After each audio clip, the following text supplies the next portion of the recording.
obviously losing Tyreek is never easy for any offense, but we know what Devon and Waller and Jalen Waddle are doing.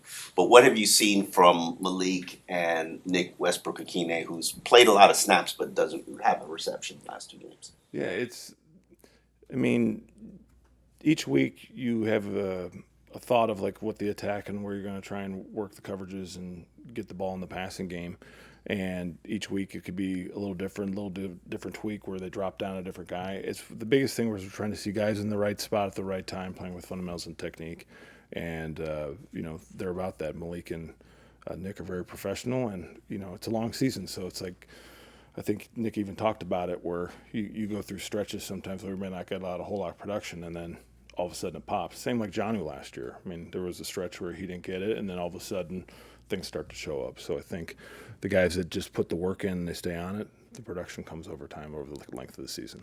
Operationally, what was the difference between the third and fourth quarters last week? Yeah, I mean, it just came out like after the half, and you get a run and thought it was going to be a decent look, and they kind of boxed us in a little bit. So then now after that, we tried to run a screen and played it, and then obviously we didn't connect on the third down. And then the next drive, it was just right at third down, we're about to get the ball out, take a sack. So it's one of those where it's like it's not like, hey, it was the third quarter. It was like we had 6 plays in the third quarter. It's hard really to equate like at that. You're like, hey, 6 plays didn't do real well. I think it just comes back down to us being efficient on our plays and making sure we execute. Because from the Carolina game to this game, hey, better second half because our fourth quarter showed kind of the way we want to play, the way we have to respond. But having the efficiency for the whole game is really obviously what we're striving for.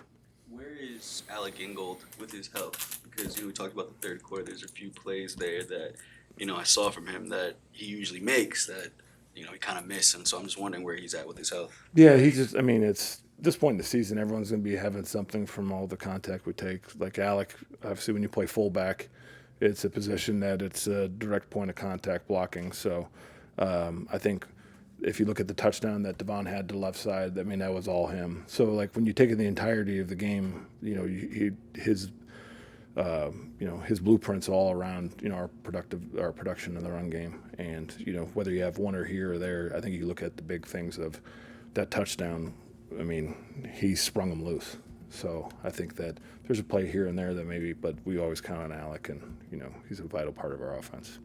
Back to Omar's question about the post-Tyreek offense. You guys went more 22 personnel again this week with the 2 tight ends and 2 backs, and I'm curious how the ability of Waller to play multiple spots and Achane to play out wide and running back, and all these guys can play multiple spots out of that grouping.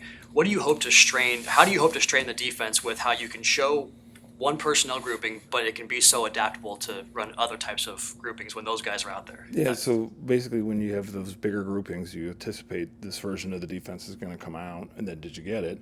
If you get it, okay, now you can go into different parts of the manipulation of the attack of the plan, which then would in turn make them adjust or not adjust, or they keep doing what they're doing like some guys do. Hey, they could run it or not. So I think our time in Oakland at the Raiders, I mean, we were in 22, 13. We were in bigger groupings all the time because we had versatility at the position that allowed us to be packed in to pound it, or we could spread out and empty and just do it. So I think it ultimately is the versatility of your guys allows each grouping to take on a life of its own. Like, I mean, we're in other groupings where we had 2 running backs, 2 tight ends, and a wide out. Like, it's the challenging parts of what we think we're going to get and trying to get our guys out there to be able to work together and, attack different parts of the defenses.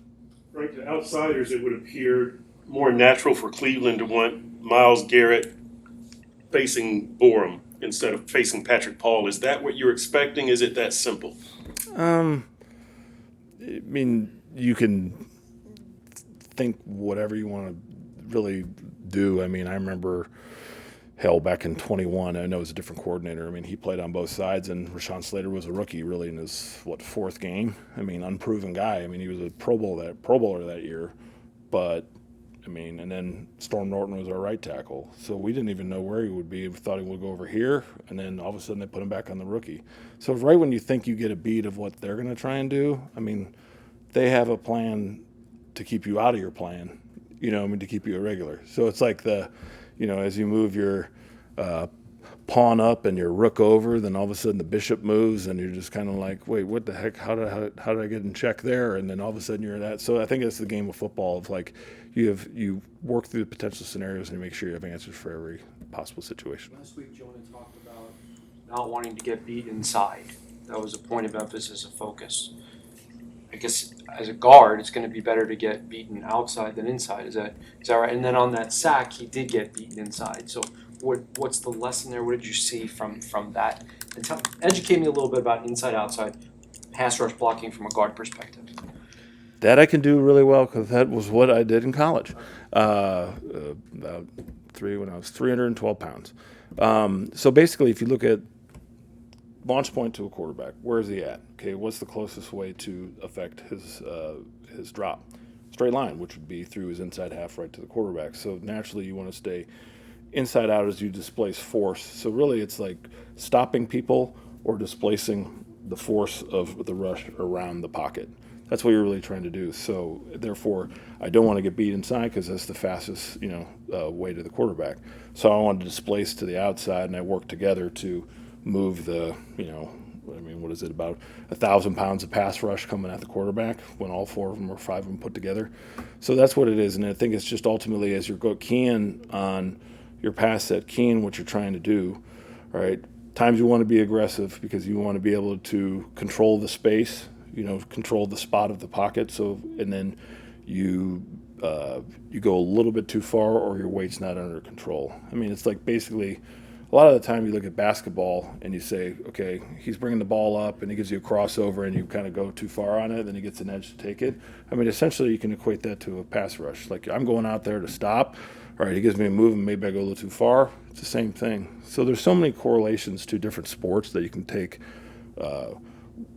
the application. I think that's ultimately with Jonah. It was like at that moment, went out there trying to be aggressive to spot, just a little bit out of line of body control, and that's the difference between a productive pass set and getting an edge and either a sack or whatever happens. So, but overall, I think he's made improvement last game, and I think we're hoping to build as a whole offense on just everything we were able to do last week, especially the fourth quarter. Back to Patrick Paul. Apologize, that was like some straight. They're taking me back to my passion. Old days at Miami, Ohio. Getting back to Patrick Paul, we've seen him kind of juiced for these matchups against elite pass rushers, right? He was excited to take on Aiden Hutchinson. He's excited to take on Miles Garrett. Just what does that do for your offense when you have a guy that's that excited to block somebody that might be in the Hall of Fame one day? And then, what's your expectation? I think that's what you want out of all your guys. When you have elite performers coming to town, you want to take on the best because to be the best, you got to block the best. You got to compete against the best. So, I mean, I still laugh because it was like the first game Rashawn Slater's rookie year. We're going to play, was it Sweat and Chase Young? And, the whole thing coming out of the draft with him, is he big enough to play tackle? Is he all these things? And Chase Young at Ohio State, and he goes, I'm really excited for this game. I'm like, what do you mean you're excited? He goes, I'm excited. I really am. I'm like, define what excited means. I don't really understand where you're at. He goes, I'm going to block him. I'm going to block him all day. I was like, well, I'd be excited too. I'm ready to go for Sunday. So basically, like to me, it was like that energy, that confidence. You want to take on the best in the league to show that I'm of that caliber. So a guy like Patrick that has the energy, you want that of all your guys to be able to rise to the performance, each week. It's the different challenges present themselves with the guys. What is it about Miles Garrett that can make him so dangerous? Yeah, I think it was, basically kind of watching his whole career because played him so many times being at the Raiders, Chargers, and in AFC. His get off, his length, his power, his understanding of what an offense is trying to do, his understanding of what offense is trying to do to mitigate him, knowing how he works with his other teammates, how he can play off guys. It's a guy that really understands the position, how he fits, how he needs to play to be at his best. So, and to watch him grow throughout his career has been, it's a credit to him and all the work he's put in because, whenever you play guys like him, you have to be on it and bring your best. And, that's why I'm excited to go up to Cleveland for us to show where we're at.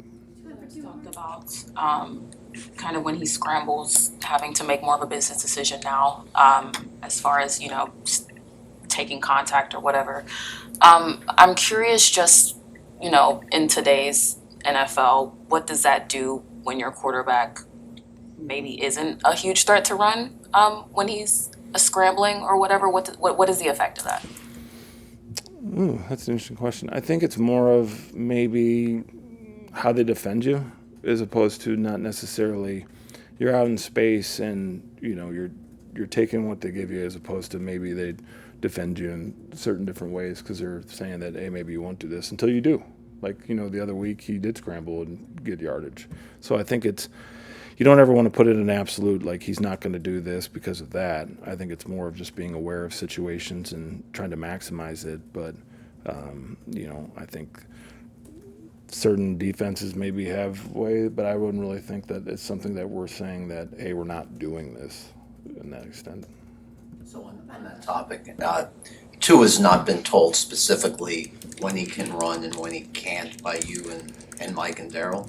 So that's what you got from that, Barry? Yes, because you said there aren't absolutes. And I was wondering, I wouldn't expect you, if you have told him specifically when he can run and cannot run. So quiet all day, and this is what gets you fired up right there, Barry? No, I've been curious about this. I would not expect you to say, obviously for competitive reasons, when you want him to run, when you don't want him to run. But what I was wondering about was this. Have you, Mike, Daryl, specifically told him when you want him throwing caution to the wind to get a first down, and when you don't want him, or have you left that up to his discretion with general parameters but not specific instructions? We are playing the football play, and we're playing it to the length of which it's playing it. We're not having any absolutes to anything. We're playing plays and executing, and that's that.